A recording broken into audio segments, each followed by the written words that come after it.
Uh-oh. Whoa, something's going on. It's just crazy. Super cool. What? No! Oh, hey there. Hey, you know what I freaking love? Blacklights.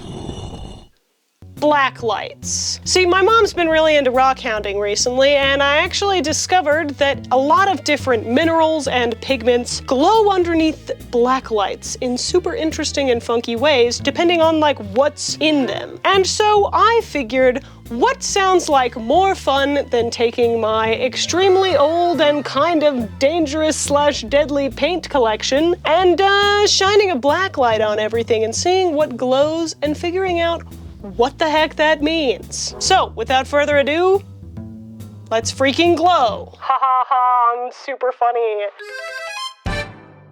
But first, it's time for PPE. I'm gonna apologize in advance because the audio is gonna get real bad here in just 1 second because I can't be bothered to do a voiceover, so we're just going like this. Oh, Rebecca, why aren't you wearing your respirator? Because I'm not really doing anything with them today. We're just like very, very lightly handling them, so I'm not really worried about any sort of prolonged exposure or anything like that, which is why we're being a little more loosey-goosey today, if you know what I'm saying. Okay. Double in the way. Oh, I forgot. That sound is incredible. Let's freaking go! So I have this super cool black light right here, and you are not gonna be able to see that very well. It's really cool. Certain things will fluoresce or glow underneath the black light. How? Witchcraft and magic. Just kidding, I'll probably put the actual reason like right here. If you wanna pause and read it, that's your business. If not, let's freaking go and see what fluoresces. So I trip and die over everything. Start out with, here is the black light that we're using today. It's a 365 nanometer one, I believe. So to start off nice and easy, I have all of these super fun little paint kits that we're gonna take a little peek at and see if anything in there glows. This is what this paint kit looks like under normal lighting. Just super normal. A lot of the paint kits that I'm using today and like doing stuff with and testing out are gonna be from around the 1890s, like the 1880s, 1890s to like the early 1900s. They have a bunch of different interesting paints in there. It would be hilarious if this was like, the whole video was just me doing nothing. Shining a light over and over again and nothing, nothing glows at all. But I'm hoping that is not what will happen, so I guess we'll see. So without further ado, let's see this one. Okay, so you can see the little labels are glowing, right? And it looks like there's like a little speck of like dust or something right there that's kind of glowing. One of the easiest things to see glow, and what's really interesting is that lead glows. It's not super interesting because it just glows white. But I don't know if you can see the difference between the paint and like the white label. If you can see that it's kind of like luminous. This one definitely seems like it's doing something interesting. This guy is Rose Madder. So that one is super interesting.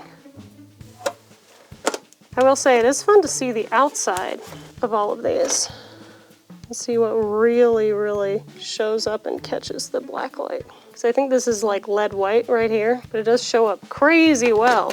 Here's some vintage paint that like is not gonna glow under the black light at all. It's just boring. Let's move on to the next thing. Oh, okay, actually, we have some really interesting guys in here. It looks like a lot of the organic pigments are fluorescing in a really interesting way. So this is Scarlet Lake, which is a lake dye. Don't know if you can see that and how well it's like. It's a really interesting light orange. Super cool. What? No! Let me see if I can compare this to one that I don't feel like does anything.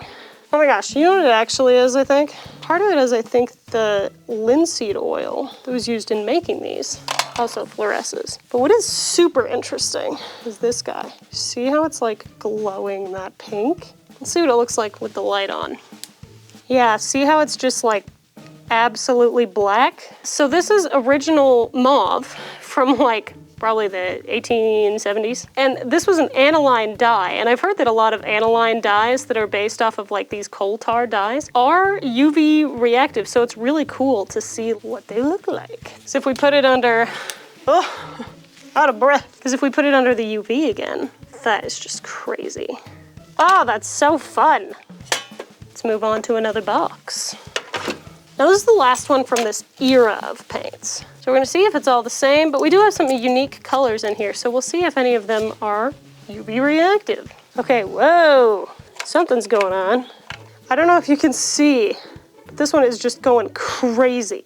Okay, so it's a student's oil paint, and it looks like it is a vermilion tint, which means it is an artificial vermilion. That makes me wonder if this was one of the more like naturally occurring dye sources like this, like carmine, which is from little cochineal bugs or stuff like that. Often reacts in UV light or other natural dye sources, but if you see it in the light, it still looks really bright. It just doesn't have that same punchiness. It's just like your standard red. I don't think many of these other guys are fluorescing or doing anything interesting. With that, I want to move on to some of these later paint sets. I'm pretty sure that this is from the early 1900s. Oh, you know what? Actually, this is perfect. We have the exact date right here. Jack, Jean, and Joan Nordland, Christmas 1936. Okay, so this is from 1936. I have another one from the 1920s we're gonna try. So this is like 40-ish years later. The other one just like 30 years later. We're gonna see if any of these fluoresce in a really interesting way. Whoa, okay, something is definitely happening with specifically this red shade. That is crazy. That's super, super crazy. Whoa, it's literally, it looks almost like UV paint. It's so bright. Now what color is that? I mean, it's just orange. I don't think it says it. If there's any sleuths down in the comments who wants to tell me what this orange could be, I know that cadmium can fluoresce. That's super interesting. I don't know what that is. It does look like we're getting some really light, interesting like effects from this guy. And then these two also look really fun and interesting. But it's hard because they're from 1936, so it could be all sorts of different artificial pigments, different natural pigments. They had a bunch of different things at that point, so who knows what that is. I have one more paint set that's more modern that I want to try, and then I think I'll be moving on to some crazy like antique pigment bottles from like the 1860s, 1870s. So we're gonna be looking at those next, but first off, I wanted to look at this set of oil paints from the late 1920s. You can see the lid is out of commission. Don't worry, that was not me. It came to me like that, I promise. Man, I don't understand people who don't have weird collections of stuff. What do you do? All right, let's see if there's anything interesting. Whoa, okay. This guy is definitely UV reactive. I don't know if you can see that white that's showing up pretty dang strong there, but this little bit of white on the cap and then on the side there. So this is Permalba, which I believe the artist permanent white. I don't remember if this is a zinc titanium combo or if this is lead. Then this one is going crazy. So cool to see that label just light up. I don't know if I could even open this tube of paint because it's pretty solid. Pretty solid. My assumption is that if we open this tube, it would be pretty dang bright on the inside as well. Let me move this out of the way. So I know that I said that that was the last paint set, but I actually do have one more paint set to try. This big boy predates the other ones by like 20 years. I think this one's from around like 1860. But before I do that, because I kind of want to save that one for the end in case there's something cool, I really would like to go through and look at all of these guys. A year or so ago, I got ridiculously lucky on an auction. I picked up a lot of these really old paint pigments in their original bottles from around the I want to say it was from like around like the 1860s, 1870s, 1880s, somewhere around there. So let's see if any of these do anything really interesting under the blacklight, because I have a sneaking suspicion that some of these might be a bit more interesting even than meets the eye. And I'm not gonna lie, look at this. This is crazy. This is so interesting already. Because do you see that? Something is going on here. Because that ain't normal glass, folks. The real question is whether this is uranium glass or manganese glass. Honestly, it could be either. I'm not a professional in either of them, and I don't pretend to be. But what I will say is, like, with the strength of the glow, it makes me think more manganese than uranium, because I associate uranium with a little bit of a stronger glow. Maybe if there's like big uranium glass buffs, you can tell me in the comments. Let's see this guy. Huh. Well, I mean, compared to this guy, wow, that might, man. You see a lot of people do this all the time in like antique shows and stuff. That looks like normal glass, baby. But that looks like it might, something's in there. Let's see some other glasses. Well, and one of the things that I find the most interesting, right, is they don't have any hint of green in the actual glass. Like, if you can see, it doesn't look green literally at all. So I actually did a series on these a while back where I tried to figure out what a lot of them were. I actually feel pretty positive about some of these. So I think that these, well, initially I was thinking that these are more like lake colors, right? So it really does remind me of like Scarlet Lake, Geranium Lake, like those kinds of colors. They were popular during the time, but honestly, they kind of fell out of favor because they just don't have good light fastness. This one I'm almost certain is Minium, or what's called like red or orange lead. This one I'm not sure. It could be something more nefarious like Cinnabar, or with the time. It doesn't read like alizarin crimson or anything like that to me, but I'm honestly not sure what it is. This is for sure some sort of iron oxide or earth pigment. That's a natural pigment for sure. So let's see our next little batch. See if any of these pigments fluoresce. It's cool that some of the glasses do, but I wonder if any of the pigments themselves do. Whoa, okay. Uh-oh, team. I'm no professional, but I'm just gonna come out and say it. I don't think this is regular glass. This one especially is just crazy. This one's pretty good too. What I would be super interested in seeing is if these continue to glow under, oh, what is it, a 395, a 495 nanometer UV light? Because that narrows down whether they're actually uranium or whether they're more like manganese based. Although the yellow is like crazy. If you can see, this one has a slight green tint to it as well. Like this one, if I were to say that it's giving manganese. Although I will say, if all of these were uranium glass, that would be the sickest and funniest thing to ever happen. I just keep coming back to the uranium, man. I can't keep away from it. Okay, so those are freaking crazy, but there's still a bunch more. So let's test and see if any of these others are UV reactive. Oh, something's going on with this little bottle again. It's not just a yellow pigment in there, the bottle itself is also just going crazy. I don't think that the pigment is UV reactive at all, but something's crazy with that bottle. This is kind of cool. It's not really doing anything though. Oh, wait a second. So at first I didn't think that this one was doing anything, but am I crazy? Or is there like a weird orange tint to that? Do y'all see that? Yeah, what? What is that? What the heck is orange glass? Is that cadmium? Okay, whatever the heck orange glass is, I guess we got that too in this thing of, I'm pretty sure this is this my little container of bluing? Yeah, okay. If you can see that, Mrs. Stewart's bluing. This actually isn't even paint at all. It's a laundry additive, but it is super cool. I'll see if I can figure out what the date is so that we can see more definitively what the heck is going on with this glass. That's super cool though. Let's check this little one and then go through the rest of them. Oh, we got something again. Man, what the heck are you, dude? That's pretty freaking crazy looking, not gonna lie. That is so crazy. Not me accidentally amassing a uranium glass collection. Please, sir. May I have some more? Okay, these last guys I might go through a little bit of a speed round because my suspicion is that it's going to be more of the same. Okay, so this is actually super interesting to me. So a couple of the bottles that these pigments got shipped in are modern bottles. And I know that some modern bottles, like this one's for sure a modern bottle, do glow, but I don't know why. I wasn't able to figure out exactly what the phosphors are that make them glow like that. But it's interesting for sure, because these guys are definitely pretty dang glowy. This guy, oh, you're doing something. It's another one that's like bright yellow. I just don't understand why so many of them are bright yellow. It's not green, although, I mean, I would call this bright yellow.